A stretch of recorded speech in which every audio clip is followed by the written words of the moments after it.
Hello students, आप सभी कैसे हैं। होप करता हूं कि आप सभी बहुत खुश होंगे, बहुत स्वस्थ होंगे और अपने लाइफ में जी तोड़ मेहनत कर रहे होंगे, ताकि आपने अपने लाइफ के लिए जो भी गोल्स और टारगेट सेट किया है उसको आने वाले भविष्य में बहुत ही जल्दी आप सभी पूरा कर लें।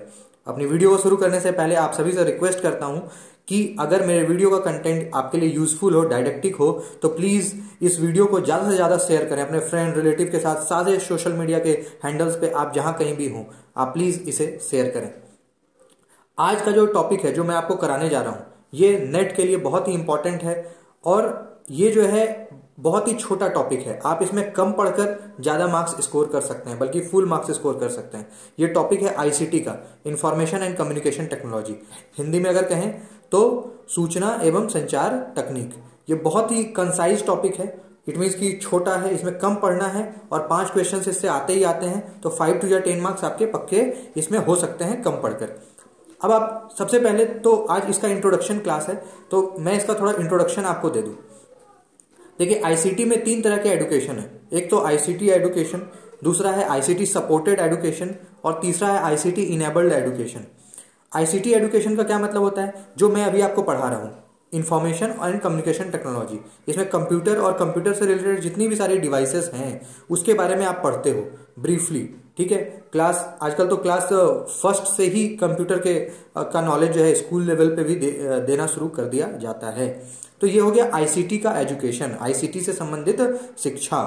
दूसरा है आईसीटी सपोर्टेड एजुकेशन। अब आप देखते हो मैं आपको पढ़ा रहा हूं, पढ़ाते के साथ साथ मैं कुछ मान लीजिए कि बीच में कुछ इमेजेस मैंने इम्बेड कर दिया, या आप यूनिवर्सिटीज में क्लास ले रहे हो या प्रोफेसर पढ़ा रहे हैं आपको। क्लास करते वक्त मान लीजिए उन्होंने स्मार्ट बोर्ड का यूज करते हैं, आजकल बहुत कॉमन है। कुछ एनिमेशन चला दिया यूट्यूब पे, कुछ यूजफुल वीडियोस, रेलिवेंट वीडियोस चला दिए पढ़ाते पढ़ाते, जो कि आज के टाइम में बहुत कॉमन है। तो ये क्या हो गया? ICT supported education. मतलब कि हम अपनी शिक्षा में आईसीटी की भी मदद ले रहे हैं, कंप्यूटर की भी मदद ले रहे हैं, ताकि हमें चीजों को समझने में ज्यादा कठिनाई ना हो और बहुत ही आसान और सुलभ तरीके से हम किसी भी कंसेप्ट को समझ जाएं। क्योंकि आपको जो पढ़ाया जाता है, अगर आप वो देख भी लेते हो तो आप बहुत जल्दी ग्रैस्प कर लेते हो। पढ़ाना और पढ़ते पढ़ते चीजों को देखना भी, ये 2 अलग अलग बातें हैं। तो जो पढ़ोगे उसको देखोगे भी तो हमेशा आपको याद रह जाएगा।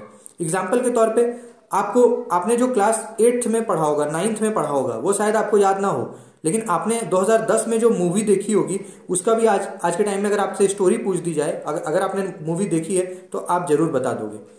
तो ये हमारा मनोविज्ञान भी, साइकोलॉजी भी इस चीज को मानता है, कहता है कि हम जिस चीज को देखते हैं वो चीज हमें जीवन पर्यंत और बहुत ही लंबे समय तक याद रह जाती है। ठीक है, तो इसलिए आईसीटी का एजुकेशन में सपोर्ट लेना, हेल्प लेना, ये बहुत ही आवश्यक है। तीसरा है आईसीटी इनेबल्ड एजुकेशन। इसका मतलब कि ऐसी एजुकेशन जिसमें आईसीटी ऑलरेडी इनेबल्ड है। जैसे मान लीजिए कि आज के टाइम में आप लोग ऑनलाइन कोर्सेज करते हो, बहुत सारे कोर्सेज हैं जो आज के टाइम में आपको कहीं यूनिवर्सिटी जाने की रिक्वायरमेंट नहीं है। अब आपको डिजिटल मार्केटिंग का कोर्स करना है, एनिमेशन का कोर्स करना है, या तमाम तरह के वीएफएक्स है, बहुत तरह के ऐसे कोर्सेज हैं जो आईसीटी इनेबल्ड है। इट मीन्स कि आप घर बैठे अपने स्मार्टफोन, लैपटॉप की मदद से उस कोर्स को 2 से 3 महीने के ड्यूरेशन में पूरा कर सकते हो और उसके बेसिस पे आपको जॉब्स मिल सकते हैं, बहुत सारी अपॉर्चुनिटीज ओपन हो सकती है आपके लिए। तो ये हो गया आईसीटी इनेबल्ड एजुकेशन, जिसमें आपको एजुकेशन आईसीटी के थ्रू ही मिलता है, आपको कहीं जाने आने की आवश्यकता नहीं होती। अब हम देखेंगे स्ट्रेंथ ऑफ आईसीटी। आईसीटी की वजह से क्या क्या हमें सुविधाएं मिल रही है और इसका मजबूत पक्ष, सकारात्मक पक्ष क्या क्या है। तो देखिए, पहला तो है एसेस, उपलब्धता। आईसीटी के आ जाने से क्या हो गया कि एसेस एजुकेशन की बहुत बढ़ गई है। इंफॉर्मेशन की जो एसेस है वो बहुत ज्यादा बढ़ गई है। अब ऐसा नहीं है कि कोई बहुत ज्यादा रिच है तो ही वो डीयू जेएनयू में जाके पढ़ेगा, बीएचयू में पढ़ेगा या केंद्रीय विश्वविद्यालय में पढ़ेगा। मान लेते हैं कि किसी का अगर एडमिशन नहीं भी हो पाता है दिल्ली यूनिवर्सिटी में, जेएनयू में, तो भी वो वहां के प्रोफेसर से यूट्यूब के माध्यम से पढ़ सकता है। और आप ऐसा देखते होंगे, आप आज चाहे किसी भी डिस्ट्रिक्ट में हो, मैं लेक्चर कहीं पे भी बैठ के दे रहा हूं, आप मेरा लेक्चर फॉरेन में भी बैठकर सुन सकते हो, इंडिया के किसी भी कोने में बैठकर सुन सकते हो। तो एसेसिबिलिटी कितनी बढ़ गई है। डीयू के प्रोफेसर हैं, वो लेक्चर दे रहे हैं, जेएनयू के प्रोफेसर हैं, बीएचयू के प्रोफेसर हैं, वो वहां से लेक्चर दे रहे हैं, आप अपने घर बैठे सुन रहे हो। तो एसेसिबिलिटी बढ़ चुकी है, इससे समाज में इक्वलिटी भी आ रही है। अब ये आवश्यक नहीं रह गया है कि आपके पास धन होना एक पैरामीटर नहीं रह गया है शिक्षा के लिए। अगर आपके पास धन नहीं भी है तो भी आप फ्रीली भी बहुत सारी चीज़ों को असेस कर सकते हो, हार्डवर्क कर सकते हो और सक्सेस पा सकते हो। ठीक है। दूसरा चीज़ है कि quality of teaching across remote location. जो रिमोट एरियाज हैं, रिमोट का मतलब ऐसे एरियाज जहाँ डेवलपमेंट दूर दूर तक, डेवलपमेंट से कोई नाता नहीं है ना।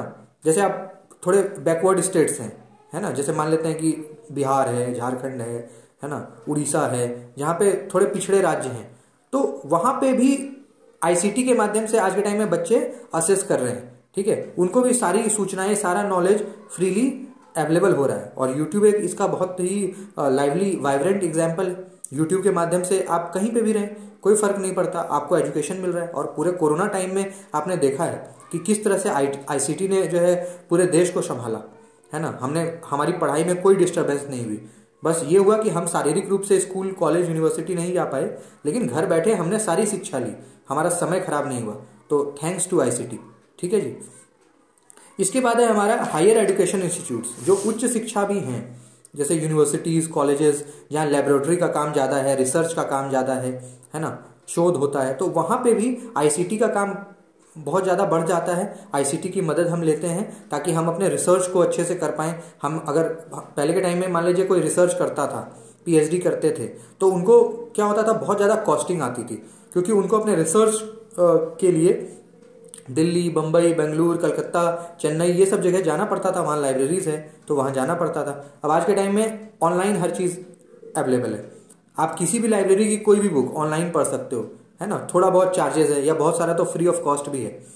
तो हायर एजुकेशन में भी आईसीटी आज के टाइम में बहुत बड़ा योगदान निभा रहा है, और बिल्कुल ये एकदम आवश्यकता बन चुकी है। ठीक है। इसके बाद है स्टूडेंट लर्निंग का जो पार्टिसिपेशन है एंड इफेक्टिवनेस, इसको भी मेजर करने में आईसीटी का रोल आता है। जैसे सपोज करिए कि मुझे अपने स्टूडेंट्स का चेक करना है कि परफॉर्मेंस उनका कैसा है, तो और उनके लिए पॉसिबल नहीं है कि वो मेरे तक पहुंच पाएं, है ना, फिजिकली मेरे तक आ पाएं, तो मैं 10 क्वेश्चंस ऑनलाइन फॉर्म कर दूंगा टेस्ट मॉज पे, गूगल फॉर्मेट पे। 10 क्वेश्चन मैंने तैयार कर दिए और मैंने सभी के व्हाट्सएप पे भेज दिया या सोशल मीडिया पे डाल दिया। उन लोगों ने और कह दिया जी 5 मिनट के अंदर मुझे आंसर भेजिए, ताकि वो चीटिंग भी ना कर पाए। और उन्होंने 5 मिनट में जो आंसर भेजा, उस बेसिस पे मैंने असेस किया कि मैं जो भी पढ़ा रहा हूं वो स्टूडेंट्स को कितना समझ में आ रहा है। तो स्टूडेंट्स का जो पार्टिसिपेशन है उसको भी चेक करने में हम आईसीटी की हेल्प आज के टाइम में ले रहे हैं। और अब तो इवन यूनिवर्सिटीज़ ने भी जो है रिजल्ट्स वो जारी करते हैं, तो वो ऑनलाइन ही आता है हमारा रिजल्ट, चाहे वो कंपटीशन का हो, चाहे वो एकेडमिक्स का रिजल्ट हो, वो ऑनलाइन ही आता है। अब एग्जामिनेशन भी आप देखिए, खासकर जो भी प्रतियोगिता परीक्षाएं होती वो ऑनलाइन होती है। अब तो कोरोना ने जो है विश्वविद्यालय, स्कूल को भी मजबूर कर दिया है कि वो ऑनलाइन एग्जाम्स लें, और कई सारे राज्य हमारे ऐसे हैं जो कोरोना की वजह से ऑनलाइन एग्जामिनेशन ले रहे हैं, यूनिवर्सिटीज़ ले रही है। ठीक है, ये आपको पता है। तो आईसीटी आज के टाइम में कितना ज़्यादा महत्वपूर्ण है वो किसी से छिपा नहीं है। आईसीटी हमारी दिनचर्या का एक हिस्सा हो चुका है, उसके बिना हम अपनी लाइफ को अभी इमेजिन नहीं कर सकते। ठीक है। इसके बाद है हमारा analysing students behaviour to maximum students involvement. इसमें क्या होता है, देखिए स्टूडेंट की इन्वॉल्वमेंट भी बढ़ती है। अब सपोज करिए किसी को बुखार हो गया, कोई बीमार है, स्कूल नहीं जा पा रहा है, कॉलेज नहीं जा पा रहा है ना। तो अब तो मैं ये देख रहा हूँ कि स्कूल्स में जो क्लासेस चल रहे हैं, खासकर कॉलेजेस और यूनिवर्सिटीज़ की अगर मैं बात करूँ, तो वहाँ पे जो प्रोफेसर्स क्लास ले रहे हैं तो वो साथ साथ गूगल मीट पे लिंक भी शेयर कर रहे हैं। इसका मतलब कि कोई अगर स्टूडेंट ऐसा है जो क्लास में प्रेजेंट किसी भी वजह से नहीं हो पाया है, तो वो अपने घर पे ही उस लिंक के थ्रू क्लास में जुड़ जाए। कुछ बच्चे फिजिकली भी वहाँ हैं, तो अब क्या हो गया, ऑनलाइन भी विकल्प के तौर पे तैयार हो गया। इट मीन्स कि ऑफलाइन भी क्लास चल रहा है, और वो जो क्लास चल रहा है उसके लिए एक आगे स्क्रीन लगी हुई है, और वो ऑनलाइन भी जो है जा रहा है बच्चों तक। तो बच्चे भले ही कहीं भी हों, छुट्टी पे हों, घर में हों, बीमार हों, लेकिन उनका क्लास मिस नहीं हो रहा है। तो देखिए पार्टिसिपेशन कितनी बढ़ गई, है ना। अब आप कहीं पे भी हो, अब आपके पास कोई बहाना नहीं है। और दूसरी बात ये कि आप उस लेक्चर को 10 बार 20 बार, क्योंकि रिकॉर्डेड होता है, अब जो चीज़ें यूट्यूब पे डलती हैं वो तो आप, मेरा अभी जो मैंने वीडियो डाल रहा हूँ, इसको आप 15 साल बाद भी देखिए, कौन मना करेगा। 50 बार देखिए, 150 बार देखिए, क्योंकि ये तो बिल्कुल परमानेंटली आपके साथ रहेगा ना। यूट्यूब पे डल गया तो हमेशा रहेगा। तो ये एक बहुत बड़ा बेनिफिट है। पहले के टाइम में क्या होता था, क्लासेस अगर आपने मिस कर दी किसी भी वजह से, बीमार हैं, घर पे शादी है, एक हफ्ते स्कूल नहीं गए, कॉलेज नहीं गए, तो एक हफ्ता आपका पूरा मिस हो गया, फिर आपको उसको मैनेज करने में बहुत दिन लग जाता था। अब ऐसा नहीं है। अब क्या होता है, आप रिकॉर्डेड लेक्चर सुन सकते हो, प्रोफेसर्स भी डाल देते हैं, तो वो आप असेस कभी भी कर सकते हो फ्री होकर के, ठीक है। इसके बाद हमारा है इंडिविजुअलाइजेशन ऑफ लर्निंग। अब लर्निंग जो है होमोजीनस से हटकर इंडिविजुअलाइज हो गया है, व्यक्तिगत रूप से सबको सुदृढ़ और शिक्षा मिल रहा है। इसका मतलब कि क्लास में बैठकर पढ़ना अब हमारे लिए बहुत ज़्यादा आवश्यक नहीं रह गया है। अब ऐसा नहीं है कि कोचिंग सेंटर या कॉलेज है, स्कूल है, वहाँ पे 150 बच्चे एक साथ पढ़ेंगे तभी टीचर या प्रोफेसर पढ़ाएंगे। अब ऐसा नहीं है, क्योंकि आईसीटी ने क्या किया है कि व्यक्तिगत रूप से शिक्षा को सभी के लिए उपलब्ध करा दिया है। Individualisation of learning it means कि अगर मेरे पास स्मार्टफोन है तो मैं कोई भी लेक्चर कितनी भी बार सुनूं, कभी भी सुनूं, रात के 12 बजे सुनूं, चाहे सुबह के 2 बजे सुनूं, चाहे सुबह के 4 बजे सुनूं, ये मेरे ऊपर है ना। तो लर्निंग को का इंडिविजुअलाइज होना बहुत जरूरी है, और आज वो हो गया। अब मैं अपने अकॉर्डिंग 24 आवर्स को बिल्कुल सेट कर सकता हूँ। मुझे रात में पढ़ना अच्छा लगता है तो मैं रात में पढ़ूंगा, सुबह में पढ़ना अच्छा लगता है सुबह में पढ़ूंगा, ठीक है। क्योंकि मेरे पास एक्सेसिबिलिटी तो 24/7 है ना, क्योंकि स्मार्टफोन, इंटरनेट है 24 घंटा 365 दिन, तो मैं कभी भी पढ़ाई कर सकता हूँ। कोई भी चीज़ें मेरे से मिस नहीं होगी। Why? Only because of ICT, ठीक है। दूसरा है इंटरएक्टिविटी। देखिए इंटरेक्शन कितना ज़्यादा बढ़ गया। पहले के टाइम में बहुत ही सोसाइटी छोटी होती थी, क्योंकि आप जहाँ रहते हैं उतने ही लोगों को आप जानते थे ना। जैसे आप किसी कॉलेज में पढ़ रहे हैं, यूनिवर्सिटी में पढ़ रहे हैं, तो उस यूनिवर्सिटी में जितने प्रोफेसर्स हैं, जितने बच्चे हैं, है ना, जो भी प्रशासनिक अधिकारी हैं, उनको ही आप जानते थे। आपका ज़्यादा आना जाना दूसरे यूनिवर्सिटीज़ में जाने के लिए पैसे खर्च होते थे, टाइम स्पेंड होता था। लेकिन अब क्या है, अब आप भले ही डीयू में पढ़ो, लेकिन आप जो है क्राइस्ट यूनिवर्सिटी के भी प्रोफेसर को जानते हो, महाराष्ट्र यूनिवर्सिटी के प्रोफेसर को जानते हो, है ना। क्यों? क्योंकि ऑनलाइन लेक्चर्स इतने ज़्यादा होते हैं कि तमाम जो यूनिवर्सिटीज़ हैं, ठीक है, चाहे वो झारखंड के हो, बिहार के हो, उत्तर प्रदेश के हो, चाहे वो साउथ इंडिया का हो, सारे प्रोफेसर्स एक साथ कई सारे हर दिन कोई ना कोई प्रोग्राम होता है, सेमिनार, कॉन्फ्रेंसेस, सिंपोजियम होता है। उसमें तमाम जो भारत के विश्वविद्यालय हैं, विदेश से भी इवन प्रोफेसर जुड़ते हैं और आपसे इंटरेक्ट करते हैं। तो इससे क्या हुआ कि हमारा जो सामाजिक दायरा है वो काफ़ी ज़्यादा बढ़ गया है। अब ऐसा नहीं है कि कोई बंदा अगर झारखंड में है, कोई व्यक्ति झारखंड में है, तो उसको दिल्ली के प्रोफेसर नहीं पहचानेंगे, बिल्कुल पहचानेंगे, क्योंकि आईसीटी के थ्रू हम जगह अब मायने नहीं रखता। आप कहीं भी रहें, बस आपके पास फ़ोन और इंटरनेट, ये 2 चीज़ रहेगा तो आप पूरे दुनिया से कनेक्ट हो सकते हो, रह सकते हो। दूसरा चीज़ इंटरेक्शन। अब मान लेते हैं कि कोई भी वीडियो है या किसी ने भी लेक्चर दिया, मैंने लेक्चर दिया, सपोज करिए मेरा लेक्चर आधे घंटे का है, ठीक है। तो पहले क्या होता था, उस आधे घंटे में आपको बिल्कुल एकदम बहुत ही कंसंट्रेट अपने माइंड को करना होता था, ताकि आप उस पूरे आधे घंटे के लेक्चर को सुन सकें। अगर कहीं पे भी मिस हो गया तो फिर बार बार प्रोफेसर को बोलना कि सर आप रिपीट करें, वो अच्छा नहीं लगता था। लेकिन अब क्या हो गया, अगर मान लेते हैं कि 30 मिनट का लेक्चर है, उस 30 मिनट में आप अपने अकॉर्डिंग बैक भी कर सकते हो, फॉरवर्ड भी कर सकते हो, पॉज कर सकते हो। मतलब ये बिल्कुल आपके हाथ में है कि आप उसको कितनी बार सुनना चाहते हो, कौन सा पॉइंट इंपॉर्टेंट है वहां पॉज करके सुनिए। तो आपको बिल्कुल इंडिविजुअलाइजेशन ऑफ लर्निंग जिसको कहते हैं वो बना दिया। इंटरेक्शन बहुत ज्यादा बढ़ गया, ठीक है। इससे बच्चों को बहुत हेल्प मिल रहा है आज के टाइम में, ठीक है। अब है डिस्टेंस एंड क्लाइमेट इनसेंसिटिव। देखिए डिस्टेंस तो बिल्कुल खत्म ही हो गया है। अब डिस्टेंस मायने ही नहीं रखता। मैं कहीं पे भी बैठ के पढ़ा रहा हूँ, इससे क्या फर्क पड़ता है, मैं कौन से राज्य में, कौन से डिस्ट्रिक्ट में अभी हूँ, ये बिल्कुल भी मैटर नहीं करता। मेरा जो सब्जेक्ट मैटर है, मैं जो सब्जेक्ट का कंटेंट आपको देना चाह रहा हूँ वो अब तक जा रहा है, ये इंपॉर्टेंट है, ठीक है। तो डिस्टेंस, क्लाइमेट, वेदर कैसा भी हो, चाहे बारिश का मौसम हो, बहुत गर्मी हो, धूप हो, बरसात, जैसा भी हो, आपको वीडियो मिलेगा ही मिलेगा, आप सुन सकते हो। तो इसमें क्लाइमेट, वेदर कोई फर्क नहीं पड़ता। पहले के समय में क्या होता था, स्कूल जाना है, कॉलेज जाना है, यूनिवर्सिटी जानी है, पता लगा बहुत तेज बारिश हो रही है, चलो छोड़ो आज नहीं जाएंगे, ठीक है जी। या फिर मान लीजिए कि बहुत ज़्यादा ठंड है, हम नहीं जा पाते थे कहीं, हमें मान लीजिए 100 किलोमीटर जाना है ट्रेन से, पता लगा बिल्कुल कड़ाके की ठंड है, बर्फबारी हो रही है, चलो छोड़ो आज नहीं जाएंगे। अब तो ऐसा नहीं है, अब घर बैठे हर चीज़ असेस कर सकते हो। तो डिस्टेंस एंड क्लाइमेट इनसेंसिटिव है, मतलब कि डिस्टेंस और क्लाइमेट का अब कोई फर्क नहीं पड़ता, वो कैसा भी रहे, आपको हर चीज़ की उपलब्धता घर बैठे ही मिलती है।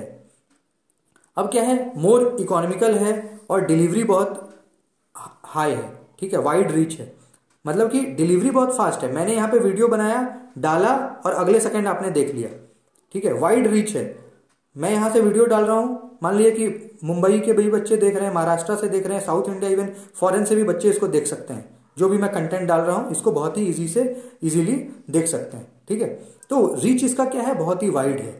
बहुत ही दूर दराज के भी बच्चे, चाहे वो विदेश, पूरे विश्व के कहीं पे भी वो बैठे हैं, वो इस वीडियो को, कंटेंट को अवेल कर सकते हैं। तो ये एक अच्छी बात है। इकोनॉमिकल भी है। ठीक है, इकोनॉमिकल का मतलब है कि इट मीन्स कि बहुत ज़्यादा खर्च नहीं है, एक सीमित खर्च में हम असीमित चीज़ों को यूज कर सकते हैं और करते हैं। ठीक है, इसके बाद है मल्टीपल टीचिंग फंक्शंस। पहले के टाइम में क्या था, ब्लैक बोर्ड स्टडी थी। एक ब्लैक बोर्ड होता था, टीचर जाते थे वहां पे लिखते थे और बच्चे पढ़ते थे। अब मल्टीपल टीचिंग मेथड्स आ गए हैं, मेथोडोलॉजी आ गए हैं। अब आप चाहो तो स्मार्ट बोर्ड यूज कर लो, चाहो तो यूट्यूब पे वीडियो डाल दो, और मन करे तो एनिमेशन दिखा दो, और भी तमाम तरह के इतने सारे मल्टीपल टीचिंग के मेथोडोलॉजी हैं मार्केट के अंदर, सोसाइटी के अंदर, जिसको आज के टाइम में हमारा शिक्षा का जो पूरा ढांचा है उसको बिल्कुल बदल दिया है। और इन तमाम मेथोडोलॉजी को हम यूज कर रहे हैं, जिससे एजुकेशन बिल्कुल ईजी होता जा रहा है। एक तो सब तक पहुंच भी रहा है, और दूसरा कि आपको जिस भी भाषा में समझ आए वो आप समझ सकते हो। अब जैसे आईसीटी मैं पढ़ा रहा हूं, अब इससे पहले भी आईसीटी के लाखों वीडियोज हैं जो अलग अलग प्रोफेसर्स ने ऑलरेडी डाल रखे हैं, मैंने भी डाला। अगर आपको मेरा लैंग्वेज समझ में आता है तो आप मुझे फॉलो कर सकते हो, अगर किसी और प्रोफेसर का आपको समझ में आता है आप उन्हें फॉलो कर सकते हो। इट मीन्स कि कंटेंट्स की कोई कमी नहीं है। हजारों प्रोफेसर्स हैं, हजारों टीचर्स हैं, हजारों मोटिवेटर्स हैं जो आज के टाइम में सोशल मीडिया को अवेल कर रहे हैं और आपके लिए कंटेंट अवेलेबल करा रहे हैं। ये आपके ऊपर है कि आप किसे सुनना चाहते हो, आपको किन की बात समझ में आती है। ठीक है, इसके बाद अगला पॉइंट है यूनिफॉर्म क्वालिटी। यूनिफॉर्म क्वालिटी का मतलब क्या होता है कि इट मीन्स कि अगर सपोज करें कि मैं कोई वीडियो देख रहा हूं, तो जितनी क्लैरिटी के साथ मैं उसे देख रहा हूं, उतनी ही क्लैरिटी के साथ अगर कोई बच्चा बेंगलोर में है वहां पे अगर उस वीडियो को देखेगा तो उतनी ही क्लैरिटी के साथ देखेगा। कोई बच्चा मान लेते हैं पटना में है तो उतनी ही क्लैरिटी के साथ देखेगा। ठीक है, तो यूनिफॉर्म है, हर जगह समान तरीके से पहुंचती है, कोई इनइक्वेलिटी नहीं है, पक्षपात नहीं है। आईसीटी को क्या पता कि कौन देख रहा है, आईसीटी तो अपना काम करता है। मैंने वीडियो डाला, पूरे बिल्कुल वो आग की तरह फैल गया, अब जिसको देखना है वो देख सकता है। मैं किसी से बायसनेस तो नहीं कर सकता ना कि किसी को मैंने कुछ ज्यादा पढ़ा दिया, किसी को कुछ कम पढ़ा दिया, ऐसा मैं नहीं कर सकता। क्यों नहीं कर सकता? क्योंकि आईसीटी मुझे वॉच कर रही है और आईसीटी सभी के पास बिल्कुल इक्वलिटी के साथ जाती है, कोई पक्षपात नहीं होता। ठीक है, अब देखिए, लेकिन जहां पे पॉजिटिविटी होती है, जहां पे स्ट्रेंथ होता है, वहां लिमिटेशन भी होता है। चाहे इस समाज में का कोई भी चीज हो, जिसका कोई ना कोई स्ट्रेंथ है तो वीकनेस भी होगा। तो इसी तरह से आईसीटी के प्लस पॉइंट्स तो हमने बहुत सारे पढ़े, लेकिन लिमिटेशंस भी हैं, उसको भी हमें देखना बड़ा ही आवश्यक है, उसको भी हम देखेंगे। पहला पॉइंट है high infrastructure and startup cost. अब देखिए क्या है कि अगर मान लेते हैं कि आपको आईसीटी को अवेल करना है तो उसके लिए कम से कम आपके पास एक स्मार्टफोन, एक टैबलेट या एक लैपटॉप कुछ भी होना चाहिए, जिसकी कीमत अगर आप तरीके से थोड़ा ढंग का खरीदोगे तो स्मार्टफोन की कीमत कम से कम 4000 से तो ऊपर ही आएगी। थोड़ा तरीके, क्योंकि कैमरा सब में नहीं होता अच्छा। तो इट मीन्स कि आपका जो इंफ्रास्ट्रक्चर है शुरुआती दौर में वो ज्यादा होता है, प्लस आपको कम से कम महीने में 300-400 रुपए का इंटरनेट ये करना पड़ेगा, है ना, क्योंकि स्मार्टफोन के बाद इंटरनेट भी तो चाहिए ना, वो हर मंथ उसमें पैक चाहिए। तो ये जो स्टार्टअप कॉस्ट है वो थोड़ा ज्यादा है। हालांकि फोन एक ही बार खरीदना होता है, एक फोन आपने खरीद लिया तो 5-6 साल भी आपका चलता है, तो स्टार्टअप कॉस्ट ज्यादा है, लेकिन आगे जाके आपको उससे फायदा बहुत ज्यादा होता है। ठीक है, लेकिन ये एक लिमिटेशन है। दूसरा है एसेसिबिलिटी इशूज। देखिए, एसेसिबिलिटी इशूज एसेस तो है हर जगह, लेकिन इशूज है।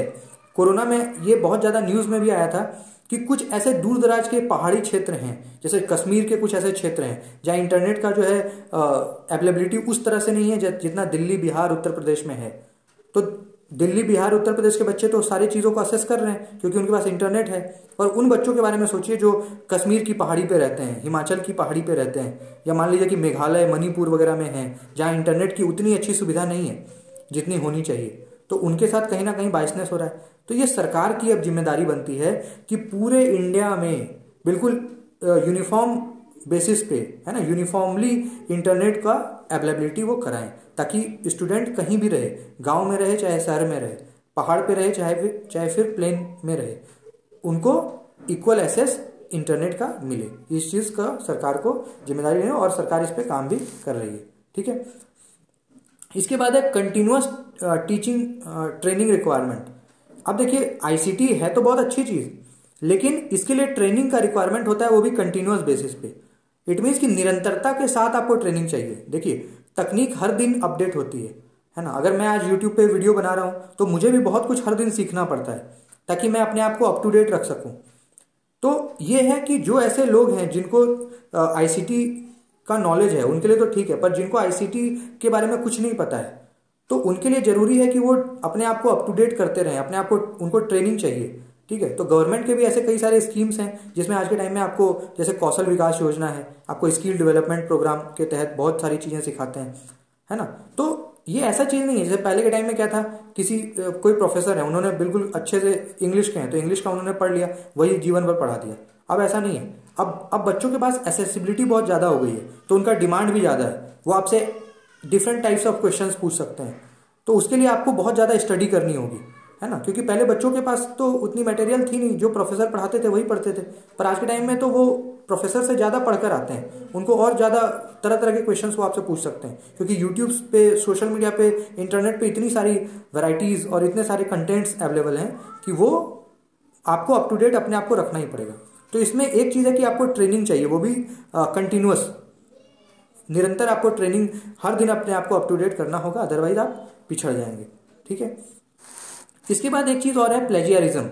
अब देखिए, आईसीटी के आने से बेनिफिट तो ये हुआ कि सभी को यूनिफॉर्म एक्सेस मिलने लग गया एजुकेशन का, लेकिन प्लेजियरिज्म भी बहुत बड़ा है। प्लेजियरिज्म का मतलब क्या होता है कि जब हम किसी के वर्क को नकल करते हैं, सपोज करिए कि मुझे एक पेज जो है अनएम्प्लॉयमेंट पे लिखना है, अनएम्प्लॉयमेंट इन इंडिया, भारत में बेरोजगारी, इस पे मुझे 2000 शब्दों में एक आर्टिकल लिखना है। ठीक है, तो मैंने क्या किया, मैंने अपना दिमाग नहीं लगाया, मैंने तुरंत गूगल पे टाइप किया अनएम्प्लॉयमेंट इन इंडिया, और उस पर मैंने 3-4 आर्टिकल्स को पढ़ा, विकीपीडिया पे, स्पार्क पे, ग्रेड सेवर पे, उस पर मैंने नोट्स को पढ़ा और उसी नोट्स को उलट फुलट करके, है ना, ट्विस्ट करके, और मैंने 2000 का एक आर्टिकल लिख के और सबमिट कर दिए।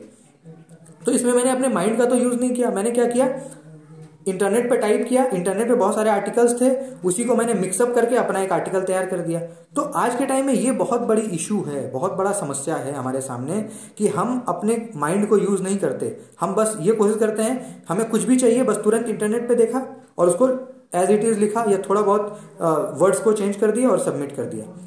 तो ये हमारे लिए एक बहुत बड़ा क्वेश्चन मार्क क्रिएट कर सकता है या कर रहा है। हालांकि इसको लेकर बहुत सारे साइबर लॉज बन चुके हैं और ये एक क्रिमिनल ऑफेंस भी हो चुका है, इस पर बहुत तरह के पनिशमेंट का भी प्रोविजन है, प्रावधान है। तो हम ऐसा ना करें, इसके लिए सरकार भी बहुत ज़्यादा सजग है और सख्त दोनों ही है।